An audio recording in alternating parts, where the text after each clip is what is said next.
I'm a board-certified orthopedic surgeon who practices here in St. Charles County on staff at both Progress West Hospital and Barnes-Jewish St. Peter's. In addition to being board-certified in orthopedic surgery, I spent an additional year of my training doing a fellowship in sports medicine.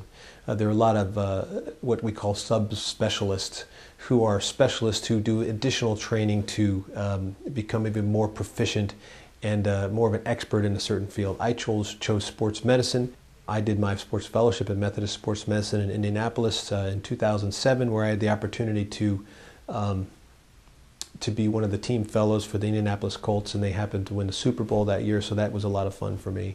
So in terms of experience in choosing a physician, someone who's had the opportunity to work with professional as well as recreational athletes and getting them back on the field or getting you back playing pickup basketball on the weekends, that's really my main goal.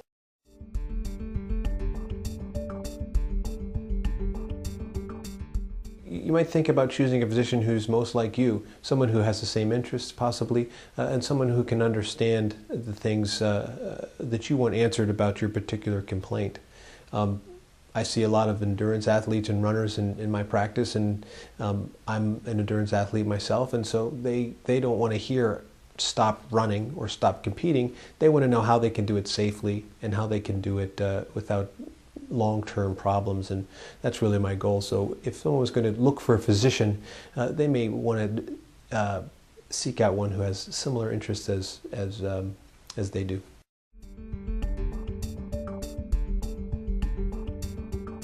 I think I find most rewarding is seeing the results of caring for patients. Whether it's getting the high school kid back on the field or allowing someone else to walk without knee pain after a replacement. It's very gratifying to see patients happy about their outcomes and return to their function, whether it's high-level athletic function or simple activities around the house, which I find most gratifying.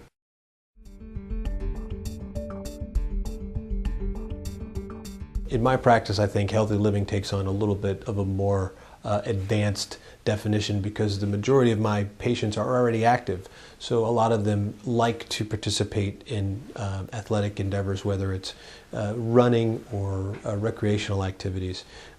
In terms of those patients, I just say one thing that I see that can continue a healthy lifestyle for an active individual is to continue to be flexible, whether it's yoga, a daily stretching program, whatever works best for you. I think it's important to be flexible in order to continue your activity of choice.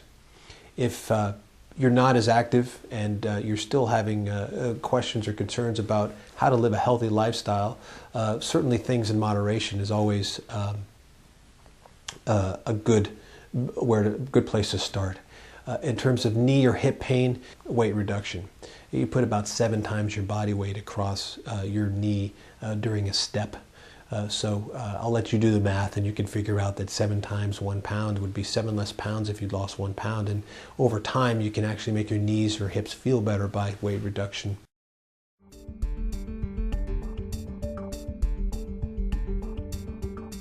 As a fellowship-trained sports medicine physician, part of my job is not only to see patients in the office and treat sports injuries, but also to have a presence on the field.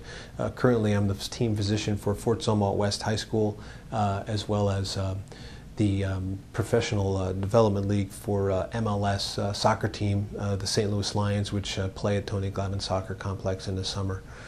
I also have a relationship with Lindenwood University where I help some of their athletic trainers fulfill a rotational requirement by rotating through my office and also observing some surgeries to help them better understand how to treat the athletes and how they are treated on the other side of the field.